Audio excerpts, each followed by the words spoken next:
قادری کو supreme court میں اور ماضی میں فیڈرل اسٹیٹ کورٹ میں ہم کو 4 گھنٹے کا وقت اپنا موقف پیش کرنے کے لیے دیا گیا، تو یہ ایک محکم نظیر موجود ہے، لہذا امام حجت کے لیے ان دونوں حضرات کو سپریم کورٹ کے فل بینچ کے سامنے اپنا موقف پیش کرنے دیا جائے، تاکہ کل یہ کم از کم گنجائش نہ رہے کہ ہمارے موقف کو سنا نہیں گیا۔ تو آپ کے توسل اور یہ جائز موقف ہے، اس کی نظیر پہلے سے موجود ہے۔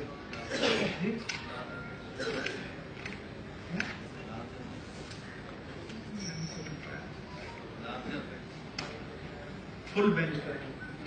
Full bench. عزیزان گرامی، اس کے ساتھ ساتھ میں یہ بھی کہنا چاہتا ہوں کہ ہم chief justice supreme court of Pakistan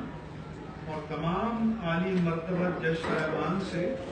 نہایت دردمندی کے ساتھ اپیل کرتے ہیں کہ ناموس رسالت کا مسئلہ مسلمانوں کے لیے نہایت حساس اور حیات و موت کا مسئلہ ہے، اس کی سنگینی کا ادراک کیا جائے اور تحریک لبیک پاکستان کو ممنوع قرار دینے یا نشان عبرت بنانے سے گریز کیا جائے۔ اگر اس طرح کے لوگ ہمارے پولیٹیکل نیٹ ورک میں آنا چاہتے ہیں، ان کو اسپیس دی جائے، کیونکہ آپ اگر ان کے آگے دروازے بند کر دیں گے تو پھر انتہا پسندی کی طرف جائیں گے، سڑکوں کی طرف جائیں گے۔ تو اگر آپ ان کو چاہتے ہیں کہ وہ آئین و قانون کے دائرے میں آئیں تو ان کو پھر سیاست میں متحرک رہنے دیا جائے، یہ ملک کے مفاد میں ہے۔ اسی طاقت کے استعمال سے، کیونکہ ریاست کے پاس طاقت ہوتی ہے، ہو سکتا ہے کہ حالات کو کنٹرول کر لیا جائے، لیکن یہ چنگاری اندر ہی اندر سلگتی رہتی ہے۔ اس لیے ہمارا ریاست کے اسٹیبلشمنٹ کے تمام جو ہمارے مناسب جلیل پر فائد افراد ان سے گزارش ہے کہ حکمت و تدبیر کے بغیر محض طاقت کے ضام میں دنیا کی سپر پاور بھی آج تک سینکڑوں ہزاروں بلین ڈالر خرچ کرنے کے باوجود مکمل کامیابی حاصل نہیں کر سکے۔ تو ہم کو دیکھیں، ہمارا دین ایک ہے، ہمارا ایمان ایک ہے، ہمارا عقیدہ ایک ہے، ہمارا وطن ایک ہے، تو ہمیں ایک دوسرے کو اسپیس دینی چاہیے۔ اور مجھے امید ہے کہ ہماری اس پرامن فریاد کو، التجا کو، مطالبے کو توجہ سے سنا جائے گا۔ یہ چند افراد نہیں ہیں، یہ ملک کے 9000 مدارس کے نمائندے ہیں، جن میں طلباء کے مدارس بھی ہیں، طالبات کے مدارس بھی ہیں، اور پاکستان میں اہل سنت کے جتنے ائمہ خطباء ہیں وہ اس نیٹ ورک کے ساتھ جڑے ہوئے ہیں اور وابستہ ہیں۔ میں یہ بھی کہنا چاہتا ہوں کہ ایسے مواقع پر ہم لوگوں کے ناموں سے لوگ سوشل میڈیا پر مختلف پوسٹیں جاری کر دیتے ہیں، کیونکہ یہ ایسی لاعلاج بیماری ہے کہ جس کا علاج ابھی شاید ایجاد نہیں ہوا۔ اس میں ہو سکتا ہے کوئی بات صحیح بھی ہو، 10 باتیں غلط بھی ہوتی ہیں، لیکن کسی کی طرف جھوٹی بات منسوب کرنا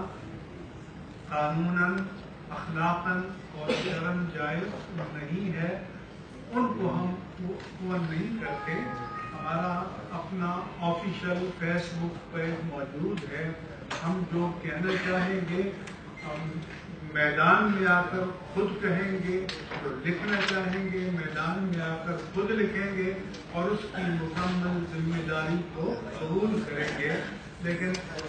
جعلسازی ہے، اس کا سلسلہ ختم ہونا چاہیے۔ یہ ہماری گزارشات تھیں، اور ہمیں جو یقین دہانیاں کرائی گئی ہیں ہم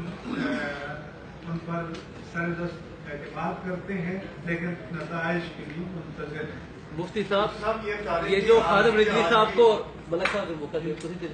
خادم رضوی صاحب کے اوپر جو کل دہشت گردی اور غداری کا مقدمہ بنایا گیا ہے، اور اس کے علاوہ